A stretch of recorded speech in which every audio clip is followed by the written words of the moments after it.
Halo teman-teman, gimana kabar kalian hari ini? Apakah kalian semangat untuk belajar hal baru?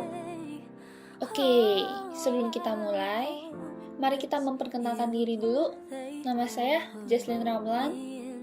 Dan nama saya Jesslyn juga, tapi saya Jesslyn Chandra. Dia Jesslyn Ramlan. Dan kali ini kita akan membahas globalisasi yang ada di Indonesia. Sebelum kita mulai, aku mau nanya, apakah teman-teman tahu Indonesia itu sangat beragam? Iya, Indonesia sangat beragam loh. Mulai dari budaya di setiap daerah, ras, suku, kepercayaan, agama, bahasa daerah, dan beberapa hal lainnya, Indonesia sangat beragam melalui berbagai sisi. Pastinya, keberagaman tersebut tidak membuat Indonesia menjadi pecah. Sesuai dengan semboyannya Bhinneka Tunggal Ika, berbeda-beda tetapi tetap satu jua. Keberagaman yang ada di Indonesia justru membuat Indonesia bersatu, saling mengerti akan perbedaan satu sama lain, dan keberagaman tersebut membuat Indonesia menjadi unik juga indah. Sehingga, para turis dari berbagai pelosok dunia tertarik untuk mengenal Indonesia lebih jauh. Masuk ke dalam materi kita hari ini, globalisasi yang ada di Indonesia. Walau globalisasi bagus dalam beberapa aspek, tetapi globalisasi juga buruk di beberapa aspek. Dan kali ini kita hanya akan memberitahukan tentang dampak globalisasi berdasarkan bidang sosial budaya kepada teman-teman sekalian. Dampak positif yang pertama, globalisasi dapat mengubah pola pikir masyarakat yang semulanya kuno jadi modern.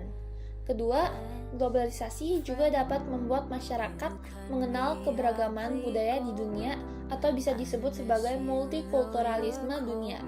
Dan yang ketiga, globalisasi dapat menumbuhkan sikap toleransi antar masyarakat akibat adanya saling ketergantungan, baik ketergantungan pekerjaan maupun pendidikan. Lalu, dampak negatif globalisasi. Pertama, jika kita gagal memahami modernisasi, kita dapat mengakibatkan hal-hal seperti kenakalan remaja. Salah satunya meniru tayangan di dunia maya. Dan yang kedua, kita menjadi mudah terpengaruh budaya luar negeri yang membuat kita melupakan budaya lokal karena kita menganggapnya kuno. Dari dampak yang telah diberikan, kita dapat menemukan kecenderungan yang bisa merupakan positif maupun negatif. Berikut beberapa contohnya. Contoh pertama, mudah terpengaruh budaya luar negeri sehingga melupakan budaya lokal. Dari sini, kita bisa membayangkan bagaimana Indonesia ke depannya jika budaya negara kita sendiri sudah tidak diturunkan oleh generasi penerusnya. Indonesia yang sudah tidak memiliki keindahan akan budayanya, secara tidak langsung membuat Indonesia menjadi tidak memiliki warna yang unik. Dikarenakan itu, para turis menjadi tidak tertarik untuk datang ke Indonesia, padahal dulunya Indonesia merupakan salah satu tempat pemberhentian yang tidak mungkin dilewati oleh para turis. Hal tersebut tentu sangat berpengaruh dengan sosial maupun perekonomian Indonesia. Karena orang-orang lokal menjadi tidak bisa saling bertukar budaya dengan orang luar, begitu juga perekonomian Indonesia di bagian pariwisata akan semakin menurun. Contoh kedua, penjajahan berbentuk algoritma yang merupakan informasi pribadi. Penjajahan. Pernahkah teman-teman dengar kata ini sebelumnya? Penjajahan adalah suatu hal yang identik dengan zaman dulu. Berbeda dengan zaman sekarang, kita sudah tidak dijajah lagi dan segala hal yang ada sekarang juga jauh lebih modern dari zaman dulu. Memang sekarang kita sudah tidak dijajah. Walau begitu, tanpa kita sadari, ternyata kita masih dijajah melalui data yang ada pada gadget kita. Metode jajah yang saya maksud adalah penjajahan pada zaman dulu merupakan penjajahan yang bersifat fisik. Berbeda dengan zaman sekarang, kita dijajah melalui algoritma yang tersimpan di gadget kita. Dan dari algoritma tersebut, mereka akan mengeluarkan hal serupa yang sering kita lihat di gadget. Misalnya, kita sering atau suka melihat aksesoris. Melalui algoritma yang tersimpan di gadget kita, mereka juga akan mengeluarkan berbagai aksesoris lainnya di timeline kita yang tanpa kita sadari membuat kita menjadi sosok yang konsumtif. Dan contoh yang ketiga, Di contoh yang ketiga, kita juga masih membahas mengenai penjajahan. Tetapi penjajahan tersebut berupa investasi. Apa maksudnya? Mari kita bahas. Pendiri dari perusahaan-perusahaan besar seperti Gojek, Tokopedia, dan Bukalapak adalah orang yang berkewarganegaraan Indonesia.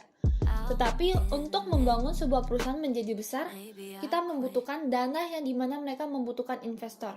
Tentu saja sebagian orang yang menjadi investor di perusahaan-perusahaan tersebut bukanlah orang yang berkewarganegaraan Indonesia. Dan dari investasi yang orang-orang tersebut berikan kepada perusahaan, orang-orang tersebut dapat mendapatkan uang dengan mudah.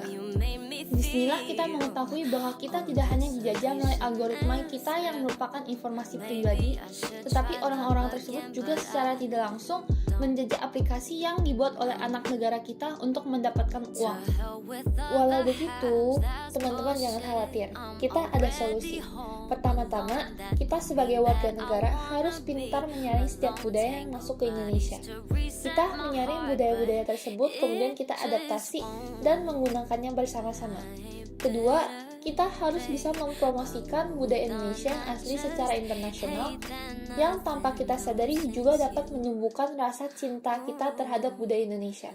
Ketiga, kita sebagai warga Indonesia harus menyukai dan menggunakan produk-produk asli Indonesia, karena ini merupakan cara kita mencintai negara kita. Keempat, berhubung kita memiliki budaya beragam, kita harus memperkuat persatuan dan kesatuan antar warga. Dengan begitu, kita yang sebagai warga Indonesia dapat melindungi budaya asli Indonesia agar tidak luntur akibat dari globalisasi dan atau karena diklaim oleh negara lain. Dan yang terakhir, karena banyak budaya Indonesia sudah terlupakan, kita harus mematenkan dan mempublikasikannya setiap budaya Indonesia agar budaya kita tetap terjaga dan kita bangga dengan apa yang kita miliki. Sekian informasi yang ingin kita bagikan ke teman-teman. Apakah kalian suka dengan topik seperti ini? Jika teman-teman suka, teman-teman boleh like video ini dan jangan lupa juga untuk subscribe YouTube channel kita dan nyalakan notifikasinya agar teman-teman bisa lihat informasi lain yang kita bagikan. Bye-bye! Not always peachy, look, love ain't that easy, but one thing I know for sure.